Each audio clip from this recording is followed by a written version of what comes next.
I must admit, I'm a little suspicious of this Nkunku deal because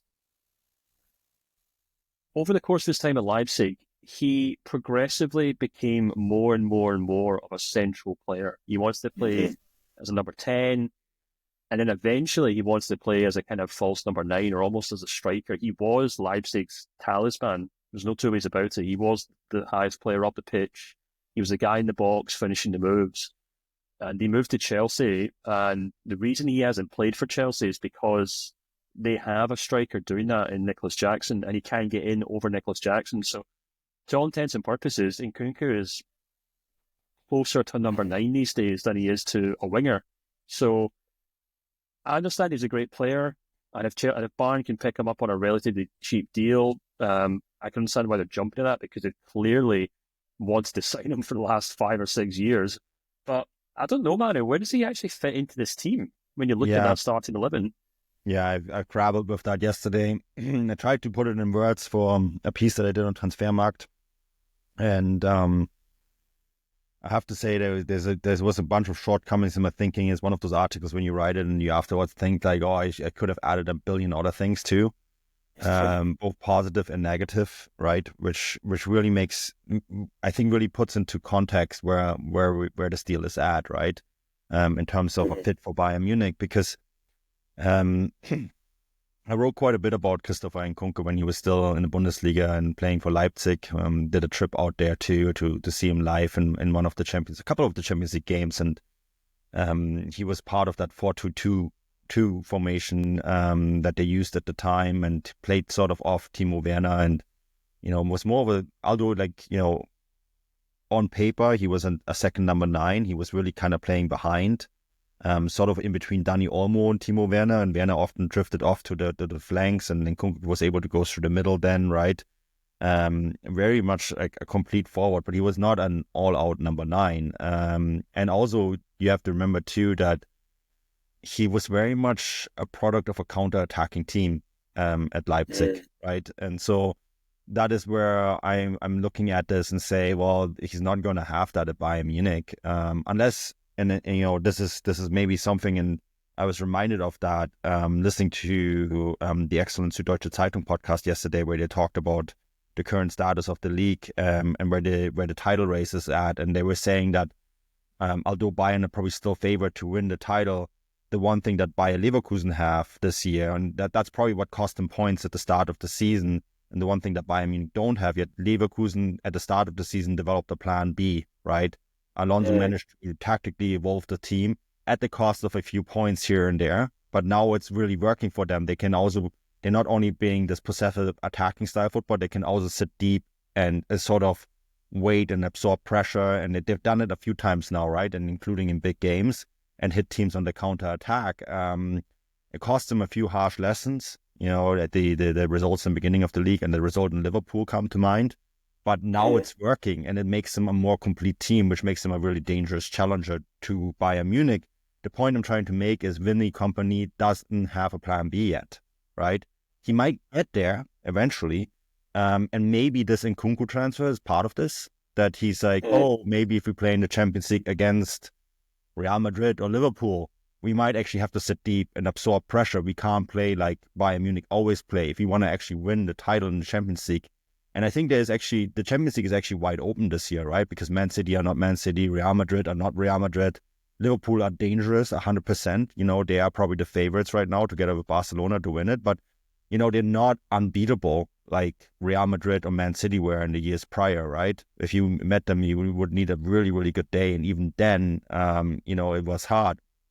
I don't think that's the case right now. So they are looking at that and say, well, we might be able to actually not only host the final, but be in it and win it.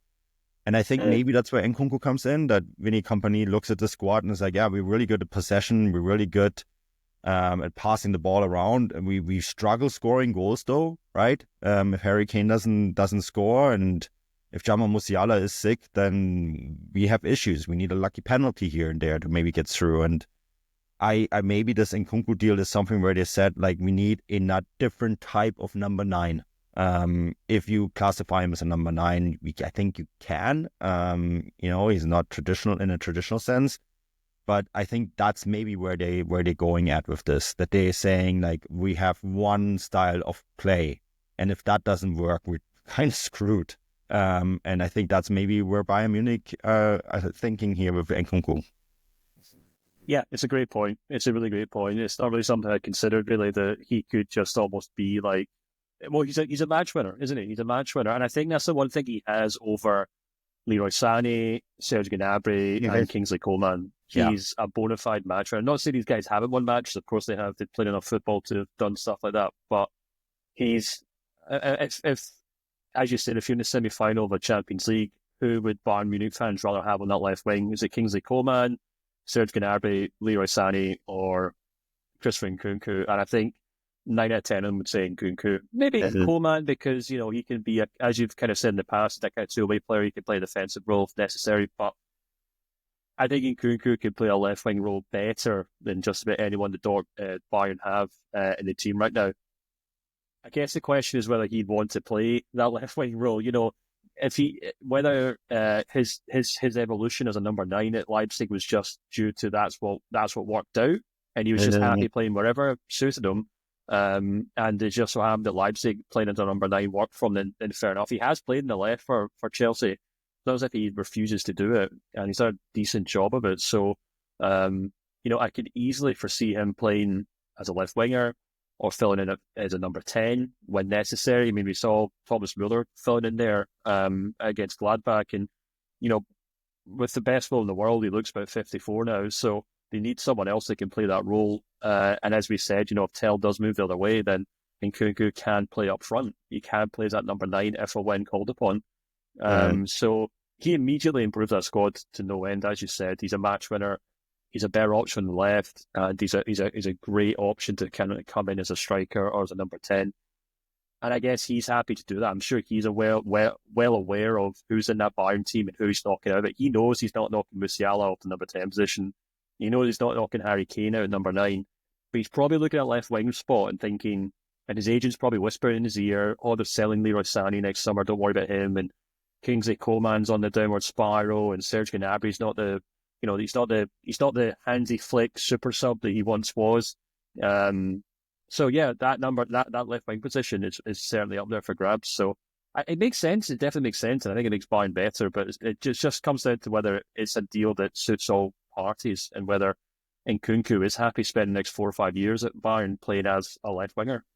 I mean, you mentioned a bunch of names here, like Kingsley Coman, Serge Gnabry, Leroy Sané, whose contract is expiring in the summer, right? And I think for a heavily reduced salary, Bayern might give him another crack, but it feels like the story of all these 3 players at Bayern Munich has run its course, right? You know, when you look at all 3 of those names, and it feels like their story at Bayern Munich has been told, and that it's time to move on from that narrative.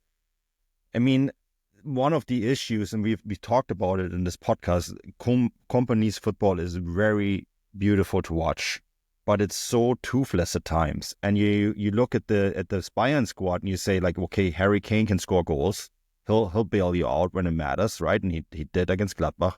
Jaume Musiala can bail you out, and he's done numerous occasions. How many 1-0 wins did they have because of him?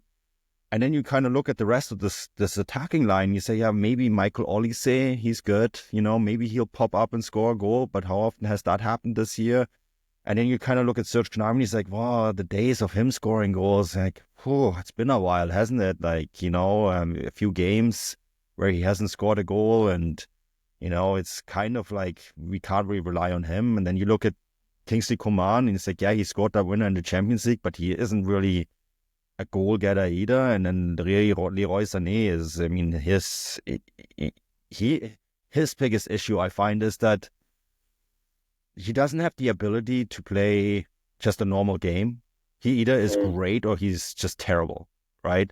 You know, there's so many times. There's certain players, and Jaume Musiala is a good example of that. When he doesn't have a good day, he still plays a consistent game. You know, he's still there. He's active. He helps the team. He creates 6 chances. He might not score, but he's still there and he does something. Leroy Sané, when it's not working for him, he just completely drops off and disappears. And so you look at that, all of those players and the list of players and the fact that none of them are really game changers for you, and you really only have two guys that can get the hot coals out of the fire for you when things get really, really, really bad for you, then that's where Nkunku comes in, because Nkunku has a track record of coming off the bench or playing on the field and scoring important goals. He's done so in the Champions League. Heck, I looked at his numbers yesterday. He scores every 91 minutes for Chelsea right now, right? He's such limited playing time, but he still manages to score a goal a game, essentially. And that's why. That's essentially the bottom line here, Stefan. Yeah, absolutely. Look, he's been absolutely fine in Chelsea. It's not suggesting anything otherwise. It's just that they've got Nicholas Jackson there. He's one of their young players that they want to develop, because the whole thing's about young players now. So he's the in guy. He's the guy that ticks all the boxes for them. And Nkunku just simply isn't. I think they'd signed Nkunku with the intention of him being their main striker, but the kind of development of Jackson has changed that. So I think if Bayern can pick him up, I think it'd be a smart signing, and if they can find a way to fit him into that front line, then fair play to them. It makes a huge change to his title race and their prospects in the Champions League. But we'll just have to wait and see what happens, because obviously Chelsea are holding out for a big transfer fee for him. They spent a lot of money to sign him in the first place, so want most of that back. And then on top of that, it's wages, and that completely kind of, it's like throwing a huge boulder into a still pond in terms of the contract negotiations that Bayern are currently dancing around. But I'm sure that's probably a discussion for another day. Yeah,